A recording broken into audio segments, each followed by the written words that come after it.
Well, guys, the Arkham Batman is back, but not in the way that you guys would be expecting.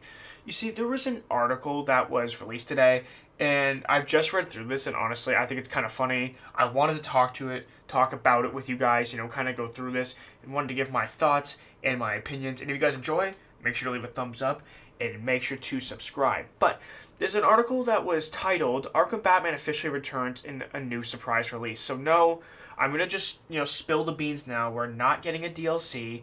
It's not about a new Arkham game.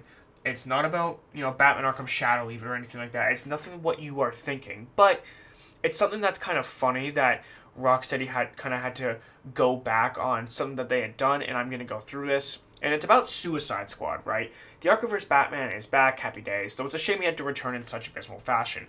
Now, the article essentially goes on to say that Suicide Squad was a trash game. That's essentially all there is to it.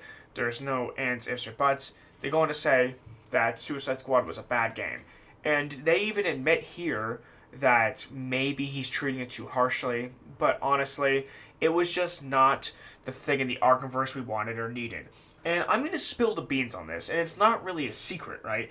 But we all know the reason why that Suicide Squad took place in the Arkhamverse. It was a way to make money. It was a money grab. If this was just some random iteration of Batman that we had never, ever, seen before, then I don't think anybody would care as much. But the fact that such a legendary video game character just gets killed off like this and has this mind corrupted, and gets killed off by Harley Quinn, it just kind of comes across as a slap in the face. And I think that us as the Arkham fans, we definitely deserve a lot better than what we got here. But what we did get was something, like I said, that's kind of laughable, and I'm going to get into the details of this little Rocksteady development. So, in the build-up to the game's launch, it was made painfully clear that it wasn't going to be a happy tale, and that we were going to kill the Justice League as they'd gone rogue and were destroying the planet. Yeah, that's nothing really too surprising there.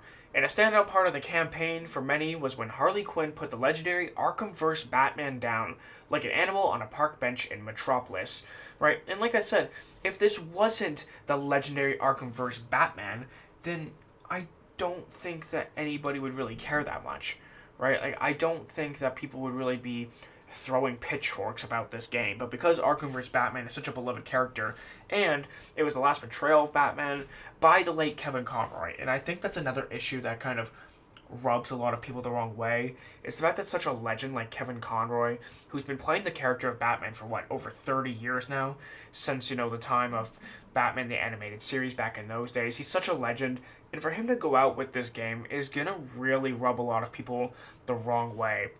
But fear not, though, as a new update for the game has revealed Batman is alive and well, and that the version we killed in the story, along with the other Justice League members, were actually clones. And this is something I've kind of talked about before, and this part is so laughable that it's been kind of confirmed, right? As the article says, this was revealed a few seasons ago, but it's all out in the open now as the game's story has been officially concluded in the form of comic panels. Now, I haven't seen these comic panels, honestly. After I beat Suicide Squad, I didn't play any of the seasons. I haven't done anything like that because I haven't been interested. I don't care to play that game anymore. I don't care to go through the comic panels, but we have talked about this before, right? That there is essentially 13, was it 13 different iterations of the planet Earth, which means that there were 13 different versions of each person that takes place in this game. So therefore, this could have just been one of those clones. And that theory turns out to have been correct. But we know the reason why Rocksteady went back on it, right? Well, there's two reasons here, and I'm gonna kind of spill the beans here a little bit, right?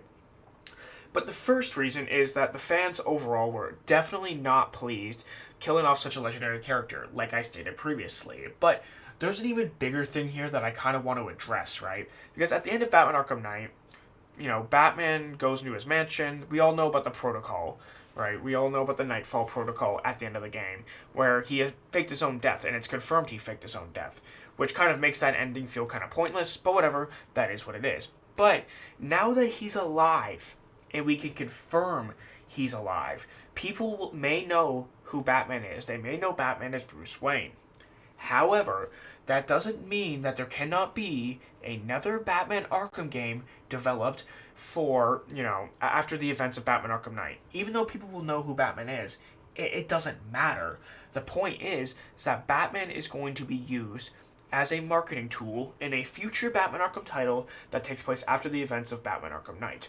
But I've said this before, and I'm going to say this again. I do not want another Arkham game that takes place after the events of Batman Arkham Knight.